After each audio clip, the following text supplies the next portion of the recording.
بسم اللہ الرحمن الرحیم۔ السلام علیکم ورحمۃ اللہ وبرکاتہ۔ معزز سامعین و ناظرین، آج چند بھائیوں نے واٹس ایپ اور کمنٹس کے ذریعے سوالات کیے ہیں، تو میں چاہتا ہوں آپ کے ساتھ بھی وہ شیئر کروں۔ تو آئیے سوالات کی طرف آتی ہیں۔ پہلا سوال ہے کہ سر میں تیل لگانے سے روزہ ٹوٹ جائے گا یا نہیں؟ تو یاد رکھیں، سر میں تیل لگانے سے روزہ نہیں ٹوٹے گا، چاہے جس اندازے سے بھی آپ تیل لگائیں، تو تیل لگانے سے روزہ نہیں ٹوٹتا۔ دوسرا سوال ہے کہ سرما لگانے سے روزہ ٹوٹے گا یا نہیں؟ تو یاد رکھیں، سرما لگانے سے بھی روزہ نہیں ٹوٹتا، سرمے سے روزے کو کچھ نہیں ہوتا۔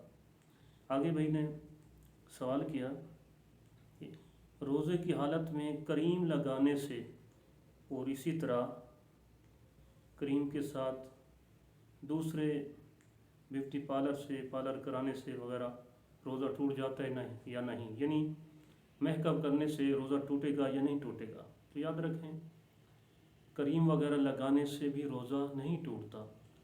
تو بعض لوگوں کا یہ خیال ہے کہ کریم اندر چلی جاتی ہے، تو یاد رکھیں اگر کریم اندر جاتی بھی ہے تو یہ مسامات کے ذریعے جاتے ہیں، یہ کیمیکل، تو مسامات کے ذریعے یہ روزہ نہیں ٹوٹتا جب تک معدے اور دماغ تک کوئی چیز نہیں پہنچ سکتی، اور جو معدے اور دماغ تک پہنچنے کے راستے ہیں وہاں ان کے ذریعے اگر دماغ تک یا معدے تک کوئی چیز نہیں پہنچتی تو اس سے روزہ نہیں ٹوٹتا، برکہ کریم سے بھی روزہ نہیں ٹوٹتا۔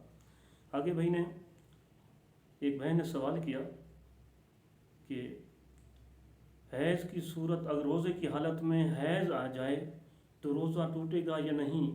مجھے ظہر کے بعد حیض آیا، یعنی مینسز ظہر کے بعد آئے، تو اس کا کیا حکم ہے؟ تو یاد رکھیں، بعض لوگوں کا یہ خیال ہوتا ہے کہ اگر زوال کے بعد حیض آئے تو اس سے روزہ نہیں ٹوٹتا، یہ صرف بعض عورتوں کا وہم ہے، وگرنہ شریعت میں ایسا مسئلہ نہیں ہے۔ روزے کی حالت میں چاہے افطاری سے تھوڑا دیر بھی پہلے حیض آ جائے گا تو جو ہی حیض آئے گا تو روزہ ٹوٹ جائے گا، یاد رکھنا، اس سے روزہ ٹوٹ جائے گا۔ ہاں، اس سے عورت کی اپنی کوئی حرکت شامل نہیں ہے، اپنا کوئی اس کا فعل شامل نہیں ہے، تو اس وجہ سے اس کا کفارہ بھی اس کے اوپر نہیں ہے۔ ہاں، رمضان کے بعد اس روزے کی جتنے بھی روزوں میں جتنے دنوں میں اس کو مینسز آئیں گے، حیض آئے گا، تو اتنے دنوں کی رمضان شریف کے بعد اس پر قضا لازم ہے۔ وہ یاد رکھیں، روزوں کی قضا ہوتی ہے، جس عورت کو حیض آ رہا ہے روزوں کی قضا ہوتی ہے، اور حیض کے دنوں میں، مینسز کے دنوں میں جتنی نمازیں آئیں گی نمازوں کی قضا لازم نہیں ہوتی۔ اور آگے ایک اور سوال کیا ہے کہ لپسٹک لگانے سے روزہ ٹوٹے گا یا نہیں؟ تو لپسٹک لگانے سے روزہ ویسے تو نہیں ٹوٹے گا۔ ہاں، اگر لپسٹک لگائی پھر وہ اندر چلی گئی، زبان کے ساتھ ملی، پھر زبان سے اس کے ذرات جو ہیں وہ حلق تک چلے گئے تو پھر اس سے روزہ ٹوٹ جائے گا۔ تو بارکہ بہتر یہی ہے آپ روزے کی حالت میں یہ لپسٹک وغیرہ نہ لگائیں تو بہتر ہے۔ آگے بھائی نے سوال کیا کہ ناک میں دوا ڈالنے سے روزے کا کیا حکم ہے، روزہ ٹوٹے گا یا نہیں؟ تو یاد رکھیں، ناک میں دوا ڈالنے سے بھی روزہ ٹوٹ جائے گا۔ یہ ناک، اس کے ذریعے اگر آپ نے دوا ڈالی، اور اسی طرح آنکھ کے ذریعے اگر آپ نے ڈراپ ڈالے آنکھ کے اندر، تو اس کے بارے میں بھی یہی فقہا نے کہا ہے کہ روزہ ٹوٹ جائے گا۔ آگے ایک بھائی نے سوال کیا کہ انجیکشن سے روزہ ٹوٹے گا یا نہیں؟ تو یاد رکھیں، یہ مختلفی مسئلہ ہے۔ بعض علماء کرام نے لکھا ہے کہ روزہ ٹوٹ جائے گا، تو بعض نے لکھا ہے روزہ نہیں ٹوٹے گا۔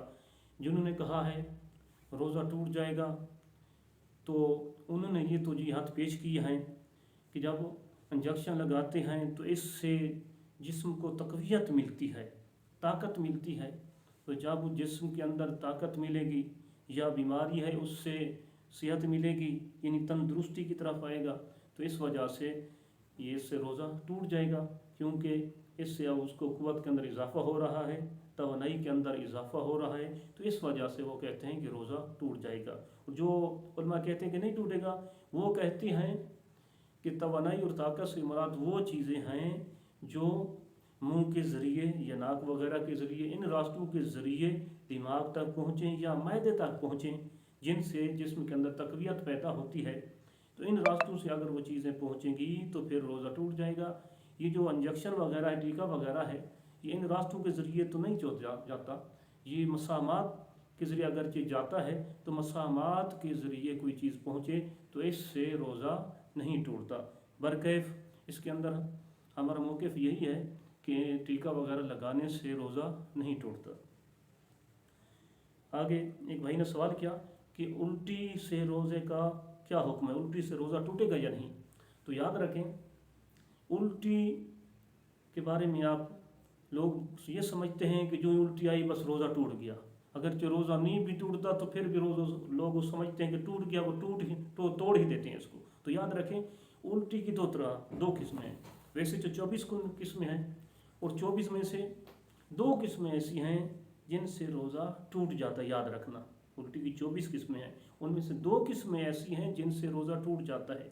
پہلی قسم وہ ہے کہ الٹی منہ بھر کر آئی اور خود بخود آئی، منہ بھر کر الٹی آئی اور خود بخود آئی، پھر بھی ابھی تک روزہ نہیں ٹوٹتا۔ ہاں، جو خود بخود آئی اور منہ بھر کر تھی، پھر اس کو واپس حلق میں نگل لیا تو اب روزہ ٹوٹ جائے گا۔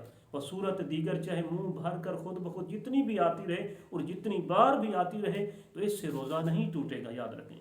اور دوسری صورت جس سے روزہ ٹوٹ جاتا ہے وہ یہ ہے کہ اگر کسی روزے دار نے خود بخود جان بوجھ کر الٹی کی ہو، یعنی اس کو متلی آ رہی ہو، معدہ اس کا خراب ہو رہا ہو، اس نے جان بوجھ کر اپنی انگلی اپنے حلق میں ڈالی، حلق میں ڈال کر خود بخود اس نے الٹی کی ہو، اور وہ الٹی بھی منہ بھر کر ہو۔ یاد رکھیں، اگر خود بخود کی لیکن منہ بھر کر نہیں تھی، تھوڑی بہت ہی الٹی آئی تو اس سے بھی روزہ نہیں ٹوٹے گا۔